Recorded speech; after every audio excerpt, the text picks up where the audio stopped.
पूरी की वो रात किसी आम रात जैसी ही थी। समुद्र की हवा चल रही थी, मंदिर की घंटियां दिन भर की थकान के बाद चुप हो चुकी थीं और शहर नींद में जा रहा था। लेकिन मंदिर की सीढ़ियों पर बैठा एक छोटा सा लड़का उस नींद का हिस्सा नहीं था। उसका नाम था आरव। उम्र शायद 8 साल। न किसी को ठीक से पता था वो कब आया, न ये कि वो किसका बेटा था। लोग बस इतना जानते थे कि वो रोज मंदिर आता था और देर तक वहीं बैठा रहता था। न भीख मांगता था, न शोर करता था। बस बैठकर गर्भगृह की तरफ देखता रहता था, जैसे किसी से बिना बोले बातें कर रहा हो।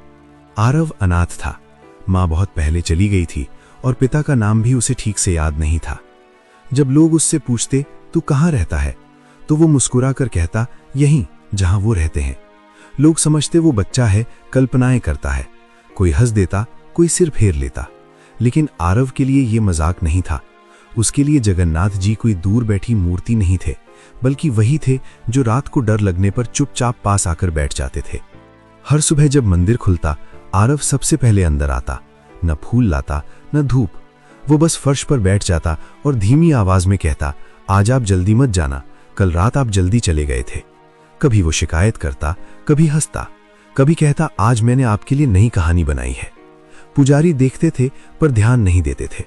उनके लिए वो बस एक अनाथ बच्चा था जो मंदिर में वक्त काटता था। सब कुछ ठीक चल रहा था जब तक वो दिन नहीं आया। उस दिन भयानक बारिश हो रही थी, भीड़ ज्यादा थी, भोग देर से बना और अव्यवस्था फैल गई। जब प्रसाद बांटा गया तब तक भोग खत्म हो चुका था। आरव आखिर में खड़ा था, उसे कुछ नहीं मिला। उसने कुछ कहा नहीं, बस चुपचाप एक खंबे के पास बैठ गया। पेट खाली था, आंखें नीची थीं, लेकिन चेहरे पर शिकायत नहीं थी। शाम होने लगी, मंदिर बंद होने वाला था। आरव धीरे धीरे उठा और गर्भगृह के पास गया। उसकी आवाज कांप रही थी, लेकिन शब्द साफ थे। उसने कहा, आज आप मत खाना, आज मेरे दोस्त को बहुत भूख लगी है। एक पुजारी ने यह सुन लिया, गुस्से में बोला, ये भगवान है, तेरे दोस्त नहीं, निकल यहां से। आरव ने सिर झुका लिया। बाहर जाते हुए बहुत हल्के से बोला, अगर आप नहीं आए तो आज मुझे नींद नहीं आएगी। उस रात मंदिर में कुछ अजीब हुआ। आधी रात अचानक शोर मच गया। भोग गायब था, दरवाजे बंद थे, ताले सही थे। कोई अंदर कैसे आया कोई समझ नहीं पाया। तभी किसी ने देखा कि मंदिर के बाहर सीढ़ियों पर आरव बैठा था। उसके हाथ में आधा लड्डू था और आंखों में डर। भीड़ इकट्ठा हो गई। कोई बोला चोरी, कोई चिल्लाया भगवान नाराज हो गए हैं। आरव कांपने लगा।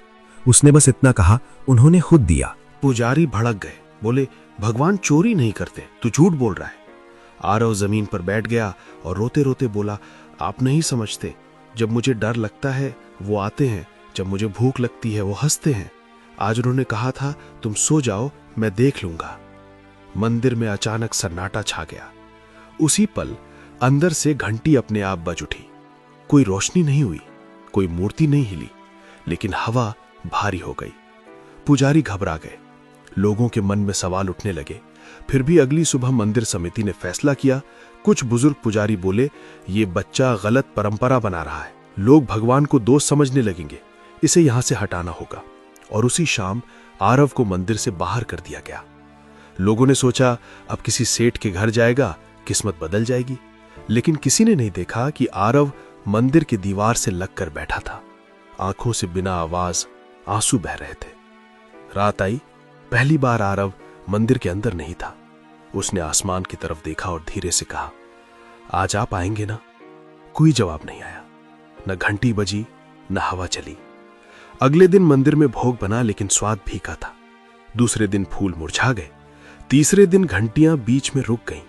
लोग फुसफुसाने लगे, कुछ गलत हो गया है। तब तक आरव एक सेठ के घर पहुंच चुका था। बड़ा घर, मुलायम बिस्तर, भरपेट खाना, लेकिन आरव चुप था। उसने खाना नहीं खाया। रात को बुखार चढ़ गया। वो बड़बड़ाने लगा, मैं गलत जगह आ गया हूं, वो मुझे यहां नहीं ढूंढ पाएंगे। उसी रात मुख्य पुजारी को सपना आया।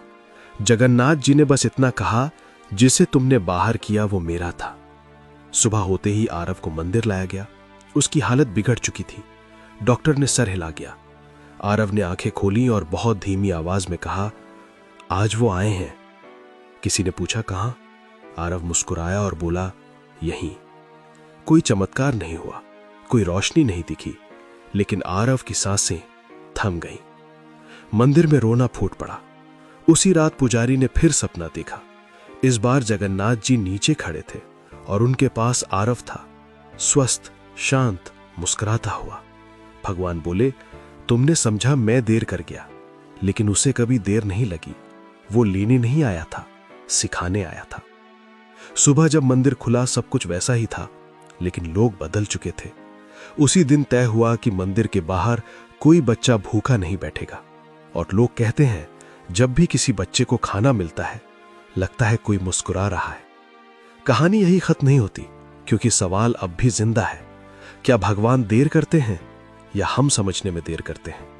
शायद भगवान तब आते हैं जब इंसान डर छोड़कर भरोसा करना सीख लेता है।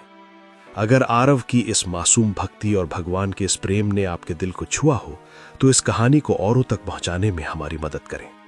लाइक अगर आपको यह कहानी पसंद आई, सब्सक्राइब ऐसी ही और प्रेरणादायक और भावुक कहानियों के लिए हमसे जुड़ें। शेयर अपने दोस्तों और परिवार के साथ इसे साझा करें, ताकि प्रेम और विश्वास का यह संदेश हर घर तक पहुंचे। अपनी राय कमेंट्स में जरूर बताएं। क्या आपने भी कभी ऐसा चमत्कार महसूस किया है?